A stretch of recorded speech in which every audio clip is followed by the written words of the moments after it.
The Battle of Ramsour's Mill took place on June 20, 1780, near present-day Lincolnton, North Carolina. During the British campaign to gain control of the southern colonies in the American Revolutionary War, about 400 American militia defeated 1,300 Loyalist militiamen. The battle did not involve any regular army forces from either side, and was literally fought between neighbors. Despite being outnumbered, the Patriot militia defeated the Loyalists. The battle was significant in that it lowered the morale of Loyalists in the South, weakening their support of the British. Background: on June 18, 1780, Patriot General Griffith Rutherford, who was camped near Charlotte, North Carolina, learned that a large force of Loyalists was assembling at Ramsour's Mill, near present-day Lincolnton. Rutherford began moving his troops in that direction, and on June 19 he sent orders to Lieutenant Colonel Francis Locke and other local militia leaders call up their militia. Locke gathered a force of 400 cavalry and infantry at Mountain Creek, about 16 miles to the northeast of Lincolnton. Their intelligence showed that the Loyalist force was more than 3 times their size,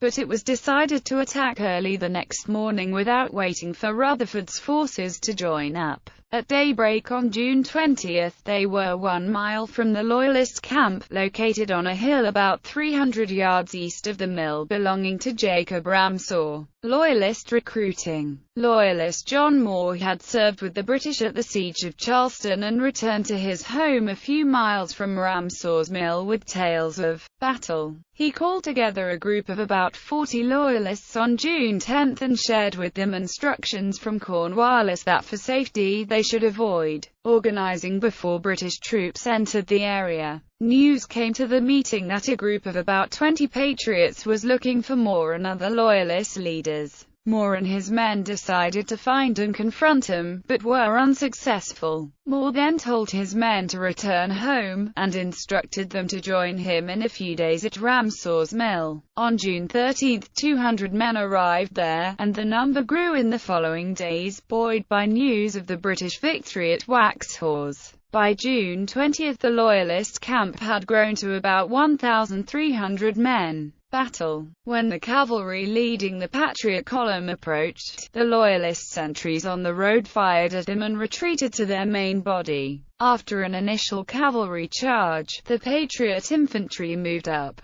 In the confusion of the battle, the Patriots were able to turn the Loyalists' flank and gain control of the ridge. General Rutherford, then only a few miles from Ramsour's Mill, received word of the action and immediately dispatched his cavalry to assist and hurried the infantry along. According to first-hand accounts on file in the National Archives, Patriot Colonel Francis Locke was unable to reform his line on the ridge and ordered his men to fall back. However, Captain John Dickey refused and led his company to higher ground, where their rifle marksmanship turned the battle into victory. When ordered to retreat by Colonel Locke, he had soundly cursed, saying he would not retreat. Captain Dickey was credited with saving the day at the Battle of Ramsour's Mill. The Patriot soldiers composed a ballad, which for many years was sung about the countryside in Captain Dickey's honor. Only one verse is preserved in the National Archives in Washington.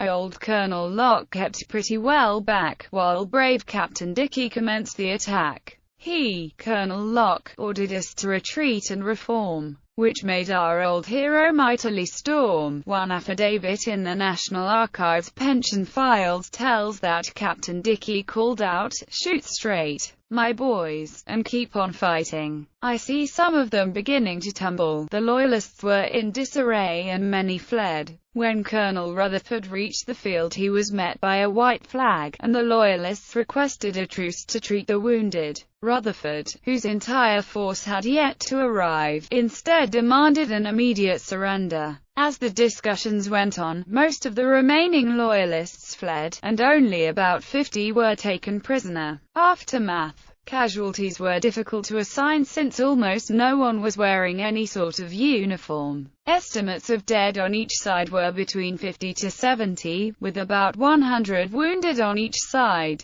The battle, in which muskets were sometimes used as clubs because of little ammunition, was fought between neighbors, near relations, and friends. Their defeat so badly demoralized the Loyalists that they never organized again in that area. Moore and about 30 men managed to reach Cornwallis at Camden, where Cornwallis threatened him with charges for disobeying his orders.